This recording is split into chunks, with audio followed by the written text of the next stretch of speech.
좋은 아침입니다. 오늘 우리에게 주시는 하나님의 말씀은 신명기 9장 11절로부터 13절까지입니다. 40주 40야를 지난 후에 여호와께서 내게 돌판 곧 언약의 두 돌판을 주시고 내게 이르시되 일어나 여기서 속히 내려가라. 내가 애굽에서 인도하여 낸 내 백성이 스스로 부패하여 내가 그들에게 명령한 도를 속히 떠나 자기를 위하여 우상을 부어 만들었느니라. 여호와께서 또 내게 말씀하여 이르시되 내가 이 백성을 보았노라. 보라, 이는 목이 곧은 백성이니라. 모세는 호렙산에서 40주야 동안 단식 기도를 마치고 난 후에 하나님께서 주신 언약의 두 돌판을 받았습니다. 두 돌판을 허락하신 하나님께서 모세에게 일어나 여기서 속히 내려가라고 명령하십니다. 하나님께서 이렇게 명령하신 이유 몇 가지를 오늘 본문에서 기록하고 있습니다. 첫째, 내 백성이 스스로 부패하여 라고 지적합니다. 이것은 하나님의 언약 백성들의 자발적인 영적 범죄 행위를 가리키는 것입니다. 이 영적 부패는 곧 하나님의 구원 행위를 망각하고 가나안 족속들의 신들에게 마음을 빼앗긴 것입니다. 둘째, 하나님의 명령을 떠나 자기를 위하여 우상을 부어 만들었다는 것입니다. 이것은 하나님과의 인격적인 관계에 심각한 문제가 생겼다는 것을 의미합니다.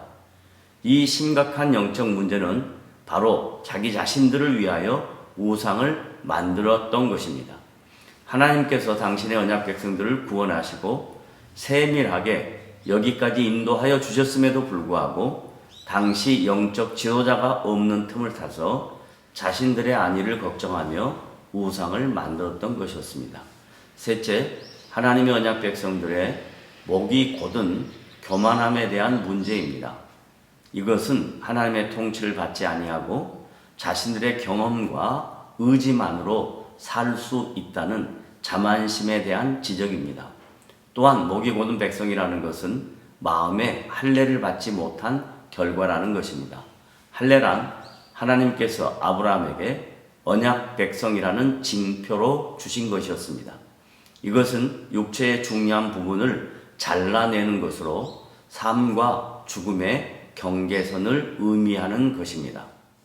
신명기 30장 6절을 보면 내 하나님 여호와께서 내 마음과 내 자손의 마음에 할례를 베푸사 너로 마음을 다하며 뜻을 다하여 내 하나님 여호와를 사랑하게 하사 너로 생명을 얻게 하실 것이며 라고 말씀하였습니다.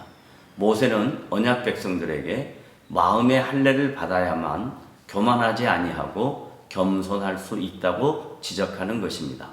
마태복음 22장 37절로부터 40절에 보면 구약의 율법과 선지자의 강령을 두 가지로 압축하여 예수님께서 친히 이렇게 말씀하셨습니다.